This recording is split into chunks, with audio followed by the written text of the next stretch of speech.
feel like I should have brought like a present or something. In a TV news career loaded with nearly 3 decades of unscripted surprises.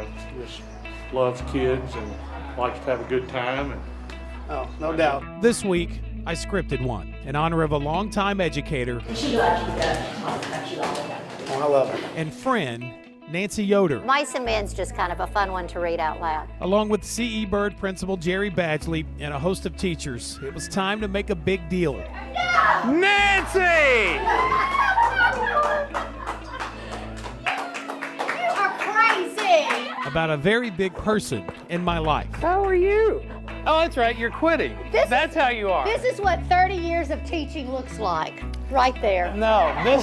Nancy isn't just some English teacher who's molded the early years of thousands of young teens in dozens of classrooms throughout the years. Oh no. See, I was so good until this. You see, to one of those teenagers named Doug Warner, she molded an entire career. She was my high school journalism teacher in can I tell her? Yes. In 85, 86. In the small town of DeRidder, fresh out of college herself. You know, when I went to school and when I first started teaching, I was always told, don't smile until after Christmas. And that just doesn't work for me. I'm usually laughing out loud by the second day over something. Look what I brought with me. 1985 and 1986. Come on! Let's go down memory lane. Showing the students it's okay to enjoy what you're doing and for them to enjoy it too, even before Christmas, has served me and about 4,000 other students quite well during her teaching career. This woman means the world. I mean, I do what I've done for almost 30 years, and she first introduced me into journalism way back when. And, well, I'm shaking. You make me nervous. And not just because Nancy was the chosen one who opened up my eyes to a world of journalism 30 years ago. She crushed that narrative real quick. Your teacher quit in August, and I happened to have a speech and journalism degree, and so that's how I got it.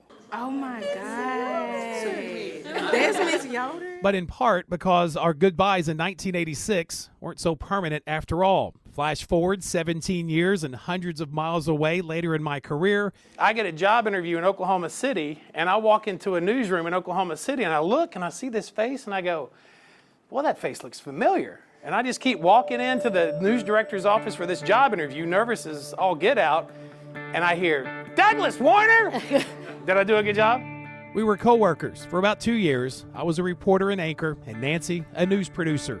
I would much rather work with children than adults. I mean, these are easy. I mean, But she was soon drawn back to the classroom and eventually back to Shreveport. but I feel like I've always been enthusiastic and loved teaching and put my heart into it.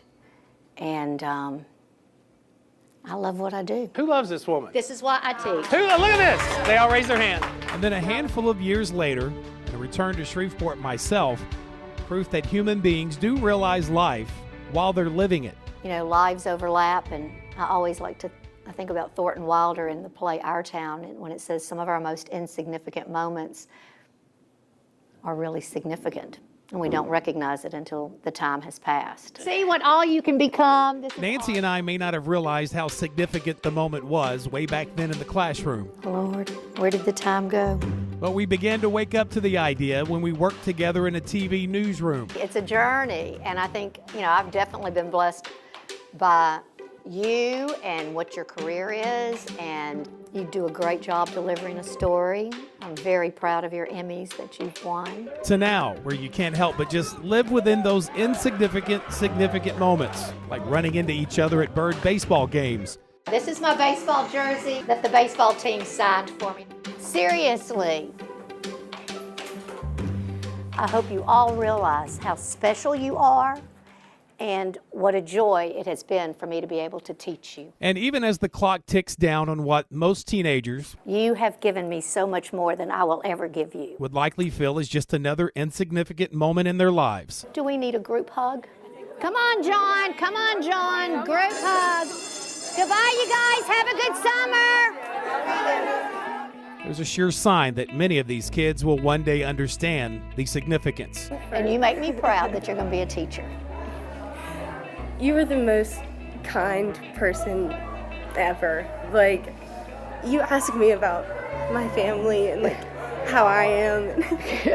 And that the next teacher to call this classroom home will benefit from far more than just the supplies Nancy left behind, like the most significant advice she could share as she turns out the light on 3 decades of teaching. That it's okay to laugh before Christmas. Enjoy it and have fun.